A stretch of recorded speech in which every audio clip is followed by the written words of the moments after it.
શ્રી ગણેશાય નમઃ। મારી યુટ્યુબ ચેનલમાં સુમન કિચનમાં આપનું સ્વાગત છે। આજે આપણે મરચાંના ભજીયા બનાવતા શીખશું।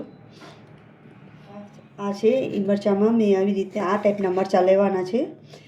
ગમે તે ટાઈપના મરચાં તમે લઈ શકો છો, તીખા મોરા અને એને આ રીતે કાપી અને પછી એની આ રીંગું આ રીતની બનાવવાની છે। એમાં તમે લાંબા પણ કરી શકો છો કટકા, અને રીંગું પણ કરી શકો છો। બી કાઢી નાખવાય, તીખાશ ઓછી આવી જાય। આ રીતે મેં લીંબુ કરી છે। હવે આપણે આની અંદર મસાલો નાખશું, જેમાં કે પહેલાં લીંબુ નાખશું, લીંબુનો રસ નાખી દઈશું આ રીતે બધી। લીંબુનો રસ નાખવાથી એમાં થોડીક તીખાશ ઓછી થઈ જાય। ત્યારબાદ એમાં નમક નાખશું,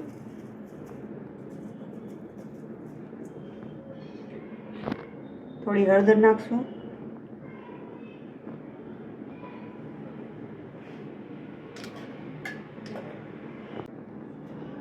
ધાણા જીરું નાખશું અને થોડો ગરમ મસાલો નાખશું, જે શાકમાં નાખીએ છીએ એ જ છે।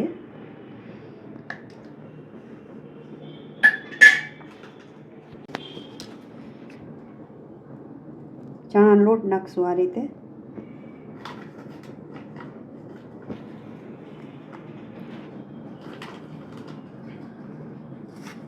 આ રીતે હલાવી નાખવાનું, થોડીક વાર રહેવા દેશું, પછી આને તળવાના, એકદમ મિક્સ થઈ જશે। હવે તમે જોઈ શકો છો ચણાનો લોટ બધો આપણો મરચાંમાં મિક્સ થઈ ગયો છે। હવે આપણે આને તળવાના છે। ગેસ ઉપર તેલ મૂક્યું છે કઢાઈમાં, હવે એને આપણે ચાલુ કરી દઈએ ગેસને।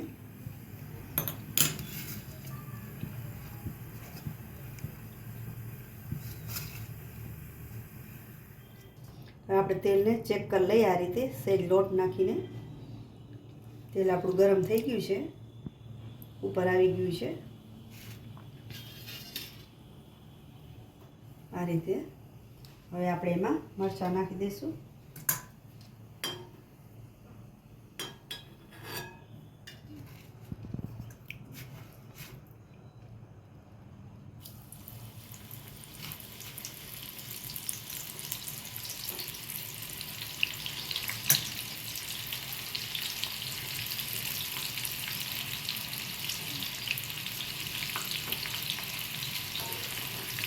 રીંગુવાળા મરચાં છે એના ભજીયા।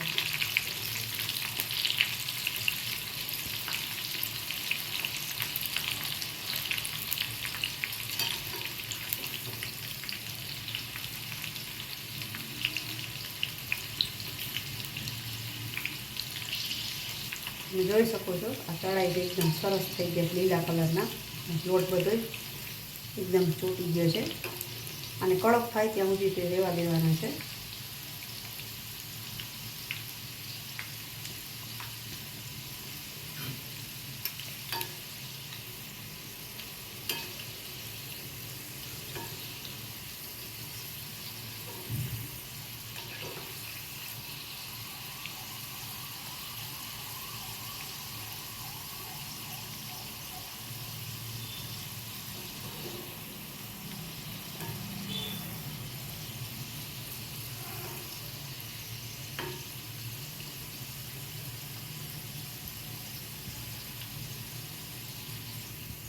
હવે આપણે થઈ ગયા છે મરચાં, હવે એને પીસમાં લઈ લેશું।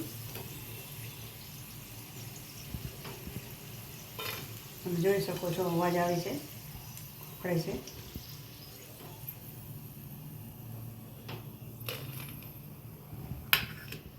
આ રીતે બધાય નાખા રાખે।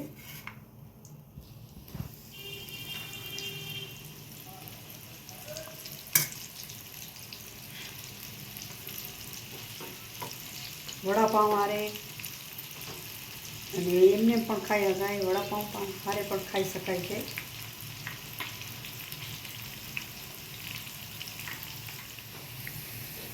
જોઈ શકો છો બીજા આપણા થઈ ગયા છે મરચાં।